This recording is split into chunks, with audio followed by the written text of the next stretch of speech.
Baiklah, terima kasih atas kesempatannya. Hari ini sengaja saya kumpulkan ibu-ibu mau menjelaskan mengenai tanda-tanda bahaya dalam kehamilan. Ada dibaca nggak bukunya, Bu? Cuma kita emang nggak dibaca. Ada Kita tengok kabarnya. Nah, ini kan bukunya sudah bagus sekarang. Jadi kalau bukunya sudah bagus, harusnya ibu-ibu sering-sering buka-buka, ya. Kita buka tanda-tanda bahaya pada kehamilan. Halaman 8. Buka halaman 8. Ibu ngomong kita. Wes. Ya. Ya. Tanda-tanda bahaya pada kehamilan. Yang pertama, ayo baca. Namanya Laura. Alah, langsung yang pertama ini. Segera mau ibu hamil. Nanti saya jelaskan. Segera bawa ibu hamil ke puskesmas, rumah sakit, dokter, dan bidan bila dijumpai keluhan dan tanda-tanda di bawah ini. Muntah terus dan tak mau makan, demam tinggi, bengkak kaki, tangan dan wajah atau kulit kepala disertai kejang. Terus serius saya ibu-ibu. Janin dirasakan kurang bergerak dibandingkan sebelumnya. Pendarahan pada hamil muda dan hamil tua. Air ketuban keluar sebelum waktunya. Nah, jadi saya akan menjelaskan mengenai satu halaman dulu, halaman 8 ini, tanda bahaya pada kehamilan. Kalau yang halaman selanjutnya itu masalah lain ya. Yang pertama, tanda bahaya pada kehamilan, muntah terus dan tidak mau makan pada hamil muda. Ibu-ibu untungnya sudah lewat ya masa-masa hamil muda. Ibu sudah masuk ke trimester 2 namanya. Trimester 2 itu usia menginjak 4 bulan ke atas ya. Nah, jadi muntah terus dan tidak mau makan itu biasanya di trimester 1. Nah, ini kalau terus-terus terjadi bisa membahayakan siapa? Janin, bisa membahayakan ibunya. Orang dia tidak bisa masuk sedikit pun cairan, makan nggak mau, minum nggak mau. Nah, inilah yang bisa mengakibatkan bahaya untuk bayi dan ibunya. Gini ya, kebanyakan orang-orang sini kan seperti itu, muntah terus nggak mau makan, dibiarin aja, nggak apa-apa bawaan bayi dibiarin terus, padahal sebenarnya ini makan nyawa loh. Ada kondisi tertentu yang muntah terus dan tidak mau makan ini tidak bisa diatasi dengan obat-obatan saja. Jadi ada yang perlu perawatan lebih lanjut. Makanya ini disebut sebagai tanda bahaya yang nomor 1 ya, mual muntah dan tidak mau makan. Untungnya ibu-ibu di sini tidak ada yang sampai seperti ini. Kalau sempat seperti ini sangat berbahaya sekali ya. Kram juga Bu. Kenapa? Kram. Oh, kram tadi. Ya ini pas hamil muda itu muntah terus kan nggak mau makan tuh. Iya. Terus perut itu rasanya kencang, kram. Iya. Ya makanya itu USG gitu. Iya. Pas 3 bulan tuh berapa? Jadi ada obat yang bisa untuk mengurangi rasa mual. Nah, ada pertanyaan nggak tentang mual muntah terus dan tidak mau makan? Nah, lanjut kita ke demam tinggi. Nah, demam tinggi ini banyak hal yang bisa menyebabkan demam tinggi.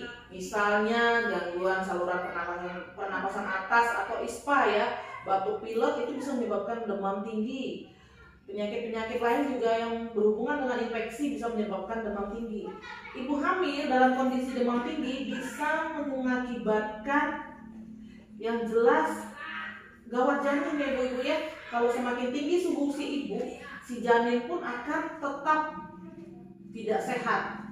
Seperti itu. Jadi kalau ibu hamil dengan suhu 38 derajat Celcius lebih itu, dari situ 38, kemungkinan si janin pun akan bermasalah dan detak jantungnya bisa lebih cepat atau detak jantung janin bisa lebih lambat.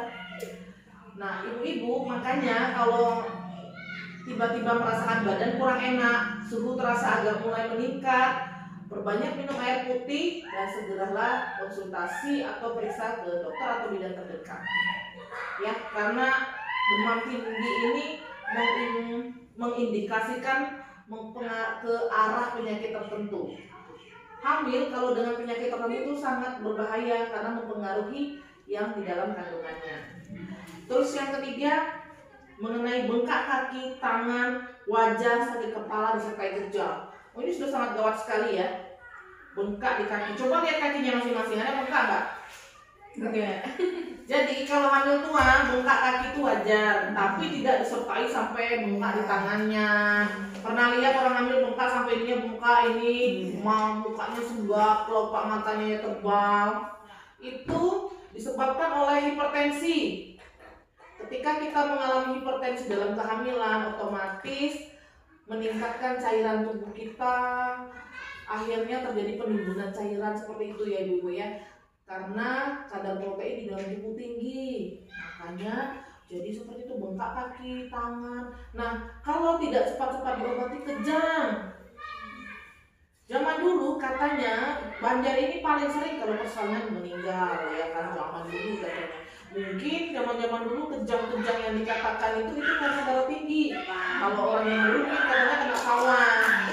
Tapi kalau sekarang ketika orang hamil persalinan, ketika hamil aja tensi di atas 140 itu udah tanda bahaya.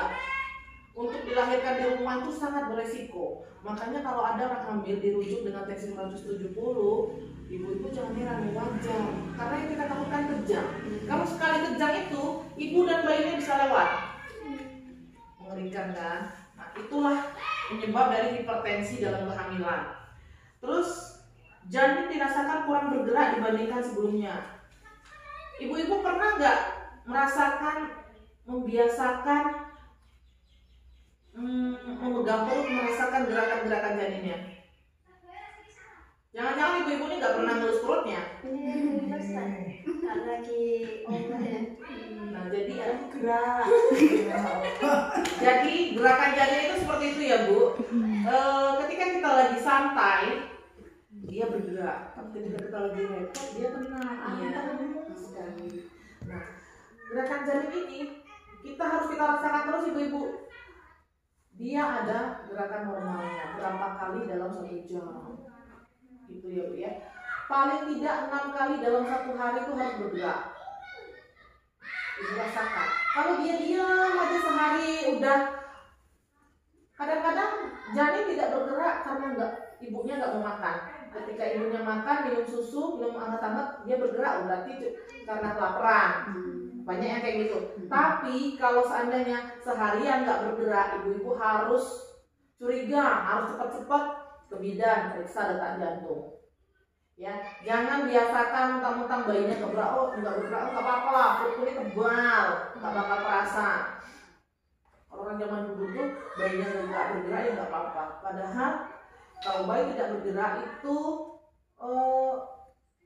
mengarah ke janin itu ada sesuatu gangguan. Seperti itu. Sebenarnya kalau diceritakan macam-macam penyakit dalam kehamilan sangat mengerikan. Ibu-ibu takut semua. Ini baru tanda-tanda bahayanya ya Bu ya. Pokoknya ibu-ibu harus merasakan dalam 1 hari merasakan gerakan janinnya.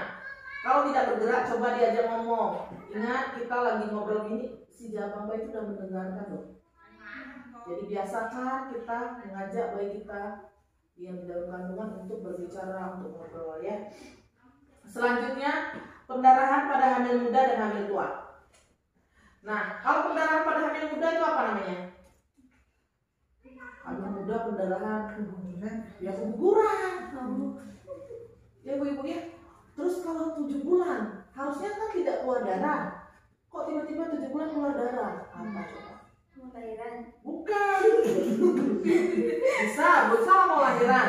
Kalau mau lahiran kan ada keluar lendir. Ini bukan lendir yang keluar deh. Memang keluar darah merah segar. Ada seperti itu 7 bulan. Itu namanya plasenta previa atau plasentanya letak bawah. Bukan kepala yang di bawah itu, tapi ari-arinya. Itulah makanya 7 bulan dia pasti pendarahan. Dan ini tidak bisa lahir normal. Karena pendarahan terus itu bisa mengakibatkan kematian ibunya. Makanya kalau perdarahan pada hamil 7 bulan, kita harus benar-benar diawasi, kita harus USG secepatnya. Selanjutnya, air ketuban keluar keluar sebelum waktunya. Air ketuban itu keluarnya kapan Ibu? Melahirkan lah. Ya, benar sekali. Ini kok di sini ditulis air ketuban keluar sebelum waktunya. Nah, janin itu hidup di dalam perut kita karena ada bantuan air ketuban. Jadi di dalam selaput ketuban ada bayi di dalamnya, ada ari-arinya, ada air ketuban. Jadi bayi makan dan minum melalui tali pusat, plasenta tadi ari-ari, terus air ketuban itulah untuk membantu dia bergerak. Tahu nggak air ketuban itu terbuat dari apa? Terbuat dari pipis janin itu. Janin itu dalam kandungan udah pipis loh. Jadi dia pipis, diminumnya, dipipisin, diminumnya, kayak gitu lah seterusnya. Makanya air ketuban ini kalau saya rasa satu amis. Ya gimana ya amis orang minumnya, pipisnya, air pipis kayak gitu terus. Nah jadi kalau air ketuban pecah ketika belum lahir itu sangat berbahaya. Kenapa berbahaya? Yang bisa air ketuban Nggak bisa bergerak. Kan saya bilang tadi bayi itu bergerak di dalam kandungan karena air itu tadi. Kalau air tiba-tiba sudah merembes habis, apa jadinya si bayi kita di dalam perut?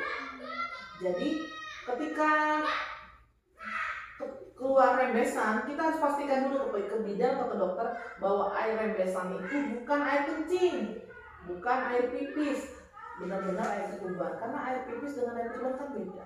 Kalau air pipis kan kita mengeluarkan pipis itu kita sadar kebelet pipis, tapi kalau air ketuban itu tidak terasa, dia keluar dengan tiba-tiba. Nah, kalau seperti itu terjadi kepada ibu hamil, pecah ketuban sebelum waktunya, ibu hamil harus dirawat. Kalau bisa dipertahankan janinnya. Kalau dia cukup bulannya, walaupun dia 9 bulan tapi belum ada tanda, dia harus dilahirkan secepatnya. Tapi kalau dia di 8 bulan, itu harus diobati. Harus diobati, ditambal namanya. Ada bukan ditambal sejenis sapal, teman enggak. Ditambal gimana rasanya supaya si bayi tadi. Nah, ibu hamilnya baru datang satu lagi. Salam, salam.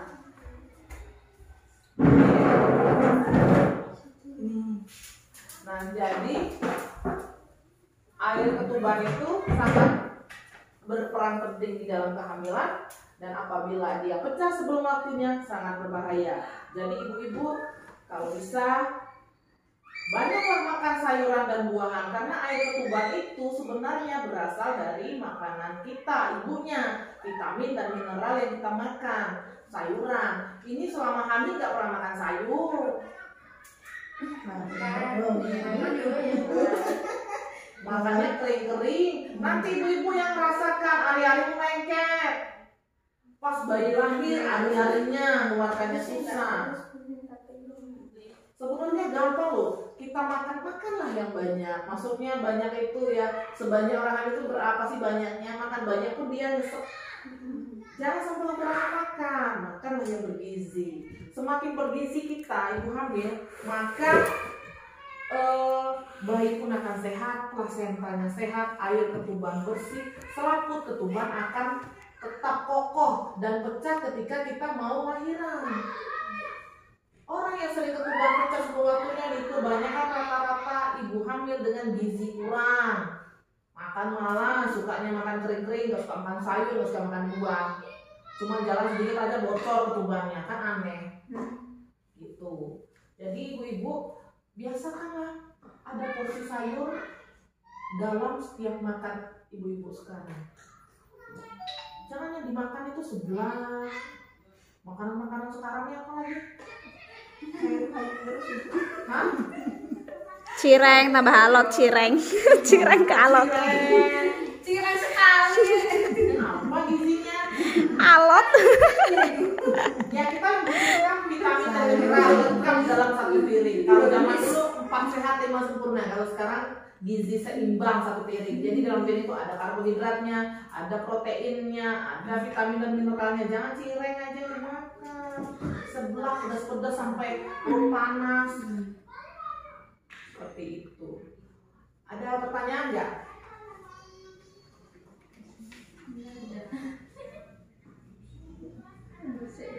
Nah, kan yang pertama aku ngalami. Iya, jadi kalau tanda bahaya berarti itu benar-benar bahaya.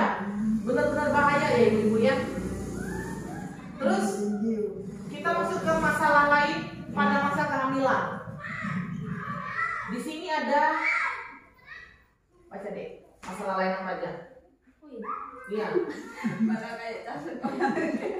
Apabila mengalami keluhan di bawah ini, segera bawa ibu hamil ke puskesmas, rumah sakit, dokter atau bidan, didampingi suami atau keluarga.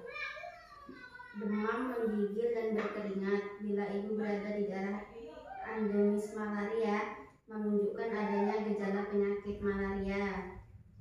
Terasa sakit pada saat kencing atau keluar keputihan atau gatal-gatal di daerah kemaluan. Batuk lama lebih dari 2 minggu. Jantung berdebar-debar atau nyeri di dada. Diare berulang. Sulit tidur dan cemas berlebihan. Nah, masalah lain pada masa kehamilan. Jadi masalah lain ini bisa saja ditemukan. Bukan masuk kategori tanda bahaya ya, tapi ini bisa menjadi, karena dibilang masalah, karena dia bisa menimbulkan bahaya pada kehamilan. Nah, demam, menggigil, berkeringat, ini ciri-ciri malaria. Makanya ibu-ibu kalau tidur, boya pakai selambu. Sudah tahu sekeliling kita itu banyak hutan, banyak pohon, kok ya rumahnya sawahnya banyak, ya nyamuk kan banyak tuh. Ya, biasakan kita yang 3M, membersihkan, menutup lubang-lubang gitu ya, memasang anti nyamuk. Pokoknya ibu hamil jangan sampai kena malaria. Kalau ibu hamil kena malaria, gejalanya dia demam tinggi. Ketika demam tinggi itu kejang, yang lebih parahnya dia itu nyamuk malaria yang menggigit ibu hamil itu, dia bisa menghabiskan sel darah merah ibu hamil dan bisa mengakibatkan meninggal dunia. Jadi cuma gara-gara malaria orang hamil pasti mati kayak gitu ya. Kalau sudah tingkat parahnya, makanya ibu-ibu, kita kan daerah endemis malaria juga. Kalau zaman dulu memang setiap ibu hamil dapat kelambu yang seperti ibu-ibu bilang tadi. Cuma sekarang karena orang sini sudah mulai bagus pola hidupnya, jadi bisa teratasi lah malaria itu. Jadi sekarang ada lagi bantuan dari pemerintah kelambu. Bukan berarti ibu-ibu tidak boleh pakai kelambu. Ibu-ibu harus pakai kelambu tidurnya. Karena nyamuk masih banyak daerah kita ini. Ya, nyamuk itu sangat bahaya banget loh. Gejalanya demam tinggi. Itu yang paling mengakibatkan pada ibu hamil. Mengalami dulu. Anak pertama jadi itu gara-gara demam. Berarti Mbak Yana ini semua sudah merasakan. Nampaknya sudah senior kan? Udah Bu, anak pertama itu. Selain lainnya menyengsang, umur 7 bulan kena malaria.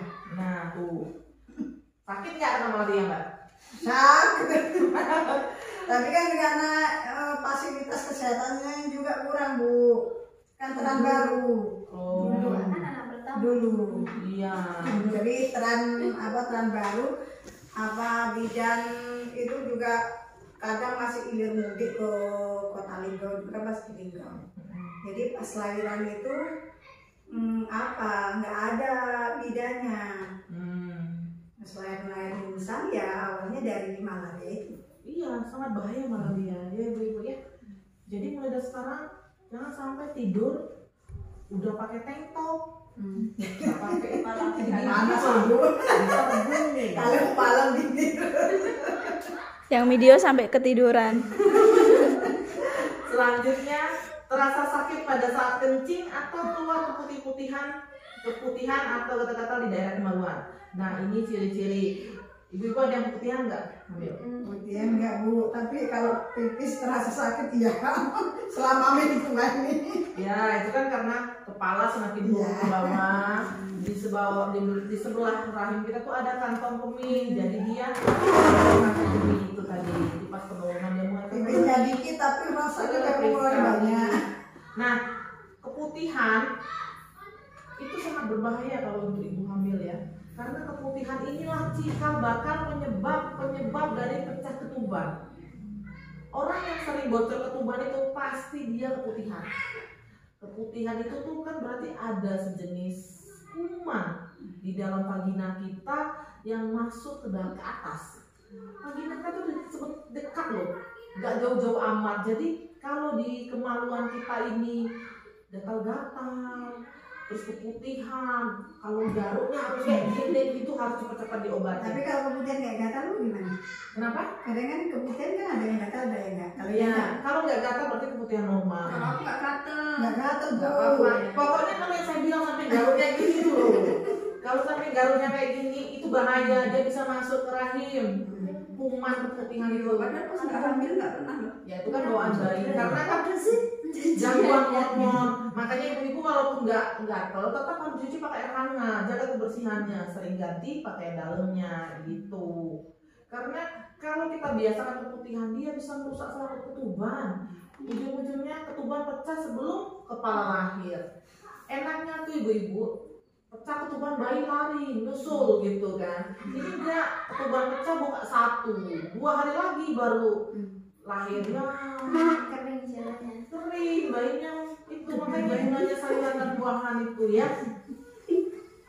Batuk lama lebih dari 2 minggu. Nah ini yang bahaya juga nih batuk.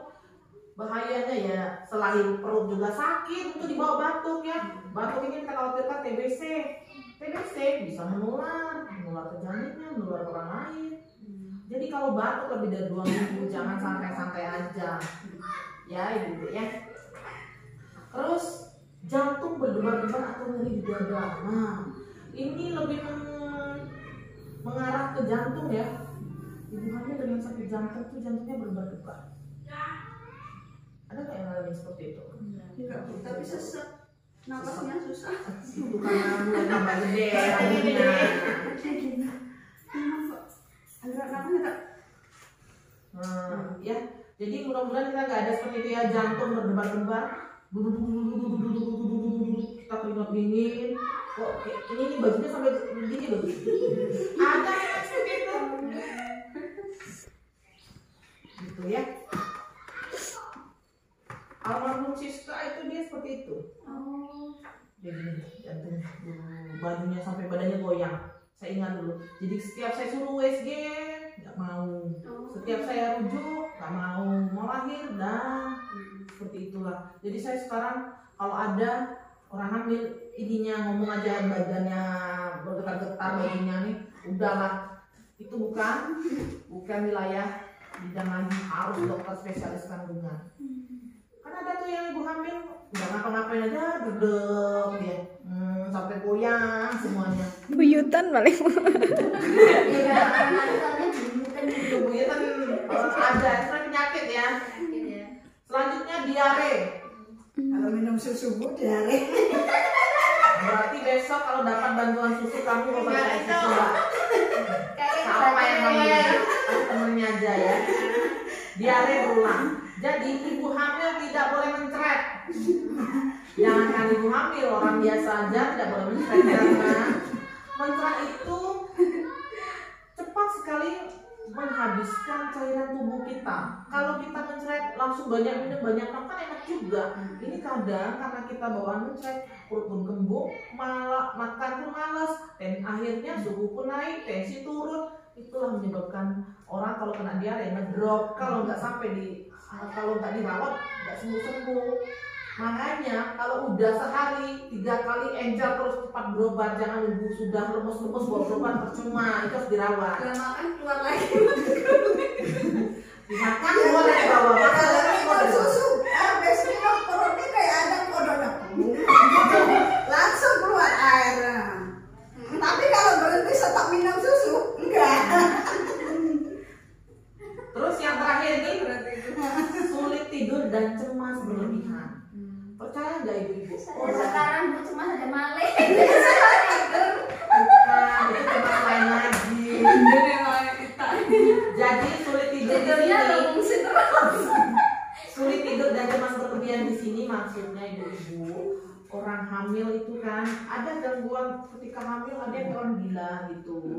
Jadi dikit-dikit prasangkanya aneh, nengok suaminya curiga, rasanya suaminya selingkuh terus misalnya sulit tidur karena sering pipis terus. Terus sulit tidur ini karena ada kepikiran, mikirin orang aja kerjanya.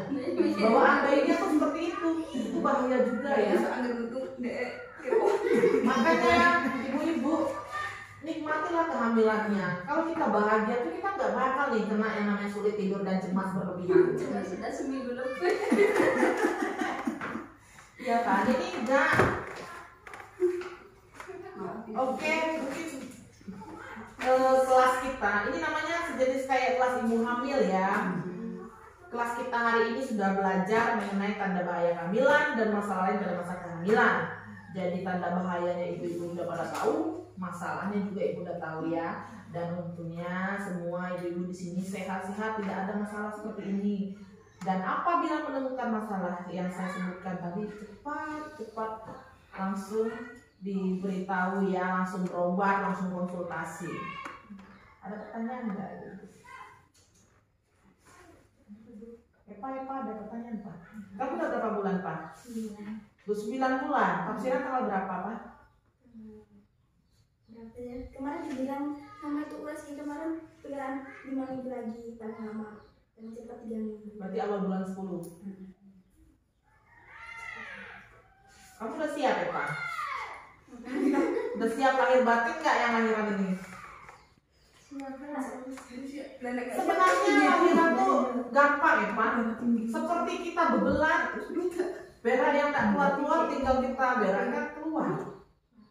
Tapi kalau kamu dari pertama tuh pikiran kamu sudah macam-macam, apa yang kamu pikirkan itu yang terjadi ya Pak. Tapi kalau kamu menghipnotis diri sendiri mengatakan aku bisa lahir, aku bisa, masa aku nggak bisa, aku bisa. Makan jangan bening dan jangan ngomel. Tapi kalau kamu mikirnya aku nih takut gimana ya, aku mau lahiran di puskesmas aja nanti beneran kamu pasti ada kesulitan banget lahirannya. Makanya kalau kita ambil ini yang anteng-anteng aja, pikiran tuh yang tenang-tenang aja. Ya nggak anteng bapaknya Bu. Bapaknya yang cemas. Itu makanya Mbak, kembali ke faktor tadi, kita itu batas hamil itu 35 tahun ya. Lebih dari 35 tahun itu resiko. Bapaknya yang nggak tenang. Jadi wajar suaminya kepikiran karena ibunya di atas 35. Yang masih Lepas kabel dari 35. Apa belum ada 35. Dikasihnya sekarang ayo gimana? Mbak. Ya kirain udah nggak dikasih lagi. Rezeki mau tidak mungkin ya. Ya nggak mungkin ditolak. Gitu Mbak, kita jangan malah membuat suami kita cemas. Kalau kita biasa kita yakin pun bisa. Ya Pak ya, walaupun kamu kebanyakan Pak, malah yang kecil-kecil seperti kamu tenaganya sangat kuat. Ini campur rawit. Beneran, ketika umurnya masih berapa umurnya Pak sekarang? 20 tahun ya, itu masih lagi seger-segernya. Beda yang sudah 30 tahun itu dalam semua itu. Ini belum ada, baru 36 ya. Nah, ini kan segar-segarnya nih. Kalau lewat dari 30 tahun tuh yang bahaya. Entah tenaganya pot-potan harus banyak, suntik dorongnya.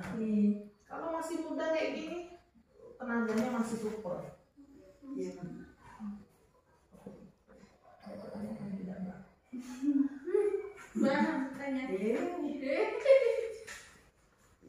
Oke, kita tutup sore ini sedikit kelas singkat lah namanya ini ya.